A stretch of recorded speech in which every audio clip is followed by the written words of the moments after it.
हिमाचल प्रदेश पर्यटन विकास निगम के चेयरमैन रघुवीर सिंह बाली ने आज एक महत्वपूर्ण प्रेस वार्ता को संबोधित करते हुए बताया कि हिमाचल प्रदेश पर्यटन विकास निगम के हेड ऑफिस को राजधानी शिमला से जिला कांगड़ा स्थानांतरित करने का निर्णय लिया गया है। उन्होंने बताया कि 1972 से HPTDC का हेड ऑफिस शिमला के माल रोड स्थित एक किराए की बिल्डिंग में चल रहा है। वर्षों से हमें उसी खाली करने के नोटिस मिल रहे थे। साथ ही मुख्यमंत्री ने कांगड़ा को टूरिज्म कैपिटल घोषित किया है। इसीलिए आज BOD की बैठक में सर्वसम्मति से निर्णय लिया गया कि HPTDC का हेड ऑफिस अब कांगड़ा जिला में स्थानांतरित किया जाए। RS बाली ने बताया कि जब उन्होंने कामकाज शुरू किया था तब HPTDC की कुल टर्नओवर 78 करोड़ रुपए थी। ठोस कदम उठाते हुए खर्चों में कटौती की गई, राजस्व स्रोत को मजबूत किया गया और अपने होटलों की सेवाओं को बेहतर बनाया गया। हेड ऑफिस शिफ्ट करने का मतलब है कि निगम के आला अधिकारी जिसमें MD, GM, DGM सारा ऑफिस स्टाफ धर्मशाला में कार्यरत होगा। इसके लिए भवनों की आवश्यकता होगी, जिसके लिए कुछ नई इमारतों को चिन्हित किया गया है। प्राकृतिक आपदाओं के बावजूद ऐतिहासिक टर्नओवर। हिमाचल एक पहाड़ी राज्य है और यहाँ बारिश, बर्फबारी, भूस्खलन जैसी प्राकृतिक आपदाएं आम हैं। जब बादल फटते हैं तो सबसे पहले पर्यटन क्षेत्र ही प्रभावित होता है। इसके बावजूद HPTDC ने ऐतिहासिक टर्नओवर प्राप्त किया है, जो कि ये दर्शाता है कि संकट में भी अपने प्रयासों में कोई कमी नहीं छोड़ी है। उन्होंने निर्णय को ऐतिहासिक बताते हुए कहा कि सिर्फ स्थानांतरण नहीं, हिमाचल के भविष्य की दिशा तय करने वाला कदम है। बाली ने कहा कि इस निर्णय से शिमला शहर में भीड़भाड़ कम होगी और शहर पर बोझ भी घटेगा। उन्होंने बताया कि निगम में वर्षों से पेंडिंग पड़े रिटायर्ड कर्मचारियों के लाभों को प्राथमिकता देते हुए 41 करोड़ रुपए की राशि बीते 2 वर्षों में वितरित की गई। उन्होंने बताया कि निगम के तहत 56 होटल हैं, जिसमें से कई वर्षों से बंद पड़े थे। उन्हें मरम्मत की जरूरत थी। हमने ADB फंडिंग के तहत रेनोवेशन की प्रक्रिया शुरू की है। कई होटलों के टेंडर पहले ही जारी कर दिए गए हैं। कुछ होटल की फिजिबिलिटी जांच और रोड मैप तैयार करने के लिए कंसल्टेंट की नियुक्ति की जा रही है। मैं आपके सामने आज की इस प्रेस मीट का सबसे ऐतिहासिक फैसला आपके सामने पूरे प्रदेशवासियों को सुनाने जा रहा हूं। HPTDC की बोर्ड ऑफ डायरेक्टर्स ने हमने ये निर्णय लिया है कि HPTDC का हेड ऑफिस मतलब head office of the corporation आज की तारीख में 1972 से ये हेड ऑफिस चल रहा है। इस हेड ऑफिस को हम धर्मशाला कांगड़ा ज़िले में शिफ्ट करने जा रहे हैं और इसका मतलब है कि जितने भी इनके अफसर हैं, जितने भी अधिकारी हैं और जितने भी लोग HPTDC में हेड ऑफिस में काम करते हैं, उनमें अधिकतर लोग जो हैं अब वो धर्मशाला, क्योंकि माननीय मुख्यमंत्री महोदय ने कांगड़ा को टूरिज्म कैपिटल डिक्लेयर किया है और मुझे लगता है कि शिमला को डीकंजस्ट करने की भी ज़रूरत है और डीकंजस्ट करने के लिए कई बार माननीय मुख्यमंत्री महोदय ने अपने अलग अलग जगह पे अपने अलग अलग संबोधनों में कहा है कि इतने दफ्तर यहाँ पे जो खुले हैं, शिमला को डीकंजस्ट करना है और जगहों को भी प्राथमिकता देनी है, क्योंकि हिमाचल प्रदेश में हर जिले का अपना महत्व है और हर जिले की अपनी सैंटिटी है और हर जिले की को उठाने की ज़रूरत है। उसके अंदर बड़े बड़े दफ्तर खोलने की ज़रूरत है और हर जिले के अंदर हर जिले को उसका कुछ ना कुछ पार्ट मिलने की ज़रूरत है।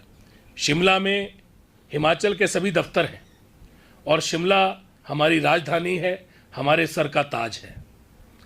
पर मुझे ये लगता है कि अगर डीकंजस्ट करना है तो आज की परिस्थितियों में हमारा जो ये ऑफिस यहाँ पे हेड ऑफिस चल रहा था, उसको काफ़ी दिनों से, काफ़ी सालों से वकेट करने के लिए हमें नोटिस आ रहे थे, मतलब खाली करने के लिए नोटिस आ रहे थे, क्योंकि वो प्राइवेट बिल्डिंग में अनेकों सालों से चल रहा था। यहाँ माल रोड पे ही, मॉल रोड शिमला में बिल्कुल जहाँ मैं बैठा हूँ, यहीं पे बिल्कुल साथ में ही रिज के ऊपर वो दफ्तर था और किराए की बिल्डिंग में ये दफ्तर अनेकों सालों से चल रहा था।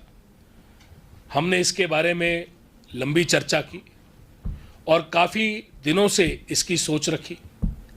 माननीय मुख्यमंत्री महोदय से भी हमने इसकी बड़ी लंबी चर्चा की और माननीय मुख्यमंत्री महोदय से पिछली हमारी मीटिंग में भी इसकी चर्चा हुई और उनके आशीर्वाद से आज हम HPTDC का ऑफिस कांगड़ा जिले में शिफ्ट करने का हमने डिसीजन लिया है। HPTDC का हिमाचल प्रदेश टूरिज्म का हेड ऑफिस जो है कॉरपोरेशन का, वो अब कांगड़ा जिले में जाएगा और कांगड़ा जिले में चलेगा। इसके साथ साथ मुझे ये लगता है कि हेड ऑफिस जब शिफ्ट होता है तो बहुत से एम्प्लॉयज़ वहाँ पे दफ्तर में बैठेंगे, MD साहब बैठेंगे, हमारे कांगड़ा ज़िले को IAS अधिकारी एक और मिलेंगे, सारे GM बैठेंगे, DGM बैठेंगे, नीचे का पूरी आपके स्टाफ बैठेगा। पर बहुत सा स्टाफ जो है उसके लिए हमें वहाँ पे सुविधा बनानी पड़ेगी। उसके लिए बहुत सी हमारी बिल्डिंगें हैं जिनके अंदर हमने प्रपोजल दी है, चाहे वहाँ पे कुनाल होटल हो जो कि बिल्कुल धर्मशाला के अंदर है, चाहे कश्मीर हाउस हो जो कि धर्मशाला में है, और चाहे रजियाना में ADB की लागत से करोड़ों रुपए की लागत से, तकरीबन 10-12 करोड़ रुपए की लागत से या उससे ज़्यादा एक बहुत विशाल बिल्डिंग रजियाना में बनी है, चाहे वो बिल्डिंग हो।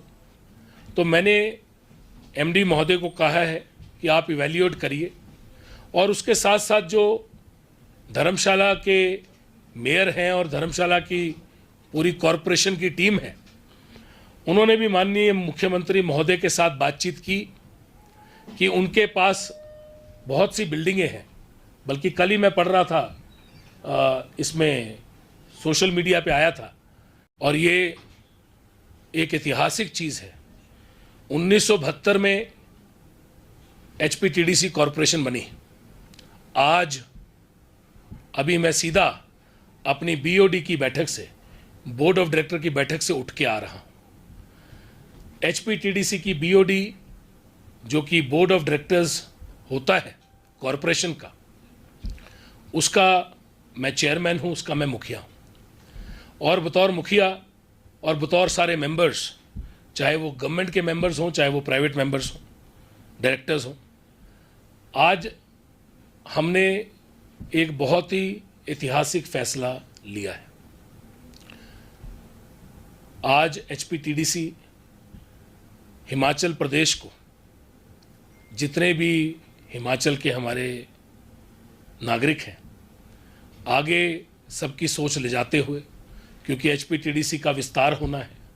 HPTDC के होटल जो हैं, जो हमारे 56 होटल्स हैं, उनमें बहुत से होटल हम रेनोवेट करने जा रहे हैं। बहुत से होटलों को हमने ADB को जो फंडिंग है उसके तहत रेनोवेशन के लिए टेंडर कर दिए हैं, और बहुत से होटल हमने आज प्रपोज किए हैं जिनको हम चरणबद्ध तरीके से रेनोवेट करेंगे। आज हमने ये भी डिसीजन लिया है कि हम एक कंसल्टेंट अपॉइंट करेंगे, जो कंसल्टेंट हमें अपने होटल्स की फिजिबिलिटी और उनका रोड मैप बताएगा। और हमने ये जिम्मेवारी अपने माननीय मैनेजिंग डायरेक्टर महोदय को दी है कि आप कंसल्टेंट या तो HPTDB के जो ADB प्रोजेक्ट देख रहे हैं उनको इन्वॉल्व करिए या किसी और को इन्वॉल्व करिए, पर आप आगे बढ़ के अब फिजिबिलिटी करा के अपने जो पुराने होटल हैं और पुराने रेस्टोरेंट हैं उनको रेनोवेट करने का प्लान, और जो होटल हमारे बिल्कुल बंद पड़े हैं जिनमें ताले लगे हैं, उन होटलों के साथ हमने आगे क्या O&M करना है और उनके तालों को खोलना है, ताकि कम से कम उनको पड़े पड़े वो खंडर ना बन जाएं, क्योंकि बहुत से होटल हमारे ताले लगे हैं अनेकों सालों से। कुछ प्रोजेक्ट हमारे ADB के प्रोजेक्ट जो पिछली ट्रांच के थे, जो प्रोजेक्ट इससे पहले बने थे, चाहे वो माता का बाग कांगड़ा में, चाहे वो बीड़ बिलिंग का इंस्टीट्यूट, और चाहे वो अलग अलग रजियाना के अंदर एक बहुत बड़ा आर्ट एंड कल्चर विलेज, अलग अलग चीज़ें बनी थी जो ADB के प्रोजेक्ट में करोड़ों रुपए की लागत से बनी थी, पर उनमें ताले लगे हुए थे। आज तक वो जंग खा रही थी वो शुरू नहीं हो पाई थी। उनके ताले खोलने का काम एचपीटीडीसी करने जा रहा है। वो जो प्रॉपर्टीज़ में करोड़ों रुपए लगा और करोड़ों रुपए की भूमि जिन प्रॉपर्टीज़ को दी गई और करोड़ों रुपए की एडीबी की पिछली ट्रांच की लागत से वो बना, मतलब हमारे से पूर्व की सरकार में बना चाहे उससे पहले बना, अनेकों सालों से वो प्रोजेक्ट बंद पड़े हैं। जैसे जैसे ट्यूलिप गार्डन है, जैसे मैंने आपको अलग अलग प्रॉपर्टीज़ के नाम लिए।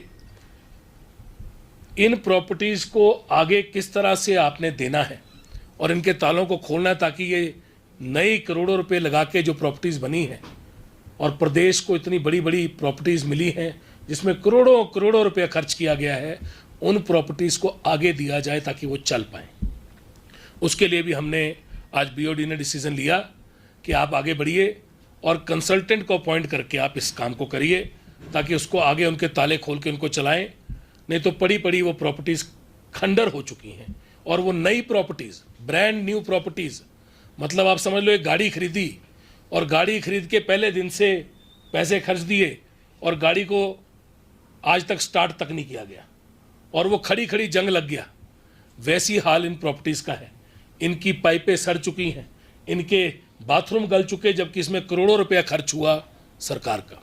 आज उनको एचपीटीडीसी खोलने जा रहा है और माननीय मुख्यमंत्री महोदय ने इस पे अपना सबसे पहले ही अलग अलग जगह पे प्रॉपर्टीज़ थी, कोई लैंग्वेज आर्ट एंड कल्चर के पास थी, कोई फॉरेस्ट डिपार्टमेंट के पास थी, कोई किसी डिपार्टमेंट के पास थी, कोई मंदिर कमेटी के पास थी, मंदिर ट्रस्ट के पास थी। सब प्रॉपर्टीज़ एचपीटीडीसी को इससे पूर्व दी और आज वो हमारे पास आ गई हैं और हम उनको आगे खोलने जा रहे हैं। देखिए, सबसे पहले तो ये है कि स्टाफ जो है वो निरंतर रिटायर भी होता है और नया भी रखा जाता है। अभी भी प्रक्रिया उसकी जारी है। दूसरी बात यह है कि मैंने आपको बताया कि हमने हाईएस्ट टर्नओवर की है और ये आंकड़ा जो मैंने आपको दिया ये कागजों में है। ये आंकड़ा जो है, this is your bank statement. ये बैंक की स्टेटमेंट होती है, बैंक में ये पैसा जाता है। और मैंने ये भी बताया कि खर्चों को कम करके 41 करोड़ रुपए हमने दिया है। अब होटलों की अलग अलग चीज़ है। लग्जरी होटल्स जो हैं, लग्जरी होटल, उसमें एक रूम पे एक्स एम्प्लॉय होते हैं, मतलब कई बार 4 होते हैं, कई बार 5 होते हैं, कई बार 3 होते हैं। जिंजर होटल या जिसको एवरेज होटल बोलते हैं, इकोनॉमी होटल जिसको बोलते हैं, उसके अंदर एम्प्लॉय की रेशियो बहुत कम होती है। तो हमारे जो होटल हैं उसकी एम्प्लॉय रेशियो को हम तय कर रहे हैं। कुछ होटल हमारे शहर के अंदर है, उसको हम एम्प्लॉय रेशियो को कम कर रहे हैं ताकि कई होटलों के अंदर आपको बटलर भी मिलते हैं, होटल में रूम में सामान छोड़ने वाले भी मिलते हैं और कई होटलों में आपको सामान खुद उठा के रूम में लेके जाना पड़ता है। जैसे आप देखेंगे फॉर्च्यून होटल है या जिंजर होटल है, उनकी अलग प्रक्रिया है और ताज होटल है उनकी अलग है, या ओबरॉय है उनकी अलग है। तो वैसे ही एचपीटीडीसी को भी अपनी एम्प्लॉय रेशियो पे देखना पड़ेगा। खर्चों को कम करना है, खर्चों को कम करके ही हम ये 41 करोड़ रुपए दे पाए हैं। 41 करोड़ रुपए के अलावा हमने तनख्वाहें दी हैं, डीए दिए हैं, हर चीज़ आपके सामने एचपीटीडीसी ने। और सबसे बड़ी बात यह है कि 1 रुपया भी हमने ग्रांट नहीं ली है सरकार से, 1 रुपया भी हमने ग्रांट नहीं ली है। ऐसा नहीं कि हमने मांगी नहीं है, ऐसा नहीं कि हम चाहते नहीं है। हम चाहते हैं कि हमको 300 करोड़ रुपए मिले ताकि हम एकदम अपने होटलों को रेनोवेट करें और 100 करोड़ रुपए की टर्नओवर, 109 करोड़ रुपए की टर्नओवर को हम 300 करोड़ ले जाएं, ताकि हम इसके अंदर खूब सारे पैसे कमा के अपने होटल्स को और बेहतर करते चले जाएं। पर आज की स्थिति को देखते हुए जो हम बेस्ट कर सकते हैं वो हम करने की कोशिश करें। ऐतिहासिक है ये ऐतिहासिक है कि एचपीटीडीसी ने खुद पैसे 41 करोड़ रुपए कमा के दिए हैं। उन्हीं होटलों के साथ जिनकी टर्नओवर 78 करोड़ रुपए थी, आज उनको हमने 109 करोड़ रुपए पहुंचाया है। मुझे लगता है कि डीकंजेस्ट करने की जो आप बात कह रहे हैं, राजधानी के अंदर सारे दफ्तर हैं, सारे दफ्तर प्रदेश के, और राजधानी में टूरिज्म के जो सेक्रेटरी हैं वो यहीं बैठेंगे। टूरिज्म के जो बाकी जो सेक्रेटरीट के लोग हैं वो यहीं बैठेंगे। यहाँ पे जो टूरिज्म के एमडी हैं, जो आईएएस अधिकारी हैं, ये और पूरा डिपार्टमेंट का जो हमारा कॉरपोरेशन है, कॉरपोरेशन हमारी एचपीटीडीसी की, ये आपके धर्मशाला में जाएगी। धर्मशाला मतलब कांगड़ा जिले में जाएगी, जिसको हमने टूरिज्म कैपिटल बोला है। एक विधानसभा शिमला में है तो दूसरी विधानसभा धर्मशाला में है। आपको ये भी समझना पड़ेगा कि धर्मशाला की भी अपनी एक जगह है, धर्मशाला के पास भी उनको हक, उनकी एक जगह उनको मिलनी चाहिए। कुछ दफ्तर डीकंजस्ट होके कांगड़ा जिले में भी जाने चाहिए, ऐसा मेरा मानना है। देखिए, ये बोलते हैं कि कई बार पूरी बात, सारी बात समझना बड़ा मुश्किल होता है, मेरे लिए भी मुश्किल है, पर इसको मैं सरल अक्षरों में आपको, क्योंकि आपकी इसमें दिलचस्पी है, तो मैं आपको बताना चाहूँगा। सर, ऐसा है कि एडीबी, एशियन डेवलपमेंट बैंक की गाइडलाइंस है। उन गाइडलाइंस के अकॉर्डिंग आपको लोन मिलता है या आपको पैसे मिलते हैं। ये ग्रांट की तरह ही है, क्योंकि अनेकों सालों तक आपको इस पैसे को यूज करने के लिए दिया जाता है, और इससे पूर्व की सरकारों को भी ये पैसा मिला, पर पहले कम मिलता था। इस बार हम सौभाग्यशाली हैं कि पूरे देश का एडीबी का सबसे बड़ा प्रोजेक्ट हम लाने में कामयाब हुए, और 2400 करोड़ का प्रोजेक्ट, देश का एक ही प्रोजेक्ट मिलना था ये, और ये हिमाचल प्रदेश को मिल गया। इसके ऊपर बड़ी लंबी चर्चा मैंने विधानसभा में बोला कि कैसे मिला, तो मैं उसके ऊपर नहीं जाऊंगा, पर इस पे बहुत मेहनत हुई है। अब जब प्रोजेक्ट मिला तो मिलने के बाद आपको एडीबी की गाइडलाइंस को फॉलो करना पड़ता है। एडीबी की गाइडलाइंस में ही ये चीज है कि आपको पहले लोन का, जब आपका चल रहा है प्रोसेस, उसके अंदर जो आप बनाना चाह रहे हैं उसको आपको लोगों तक ले जाके उनकी सजेशंस लेनी पड़ती हैं। तो मेरी अध्यक्षता में ये मीटिंग चंडीगढ़ में हुई, जो कि एडीबी की गाइडलाइंस के हिसाब से हुई। और ये एडीबी की, जब आप किसी बैंक से या किसी वर्ल्ड बैंक से या जायका से आपको कोई चीज मिलती है तो आपको उनके नॉर्म्स फॉलो करने पड़ते हैं। ये उनके नॉर्म्स के अंदर था कि आपको प्राइवेट प्लेयर्स को, अलग अलग स्टेक होल्डर्स को बुलाना है और उनसे पूछना है कि इसको बेहतर करने के लिए और क्या क्या किया जा सकता है, या इसको कल को चलाने के लिए क्या क्या किया जा सकता है। तो वो सारी प्रॉपर्टीज को हम उन तक लेके गए। पूरे देश के अलग अलग कॉर्पोरेट हाउसेज उसके अंदर आए, जो कि, और एडीबी की पूरी टीम बैठी, पूरा हमारा डिपार्टमेंट बैठा, secretary, principal secretary Divesh Kumar ji, उस समय की डायरेक्टर मानसी साय ठाकुर जी, और मेरी अध्यक्षता में ये मीटिंग हुई। इसमें हमने सारे स्टेक होल्डर से बात की, उनकी सजेशन ली, और वो सजेशन के अनुसार अब आगे हम काम कर रहे हैं। जहां तक बात नदौन की है, नदौन के अंदर हमारे अलग अलग प्रोजेक्ट्स को एडीबी ने स्वीकृति दी है। एडीबी की गाइडलाइंस के हिसाब से वो प्रोजेक्ट बन रहे हैं, चाहे वो वेलनेस सेंटर हो, चाहे वो राफ्टिंग इंस्टीट्यूट हो, चाहे वो कोई भी चीज़ हो, और उसकी सारी प्रोसेस अब पूरी हो चुकी है। अब वो एडवांस स्टेज पे उसको आगे लेके जा रहे हैं। धन्यवाद। सर, एक सवाल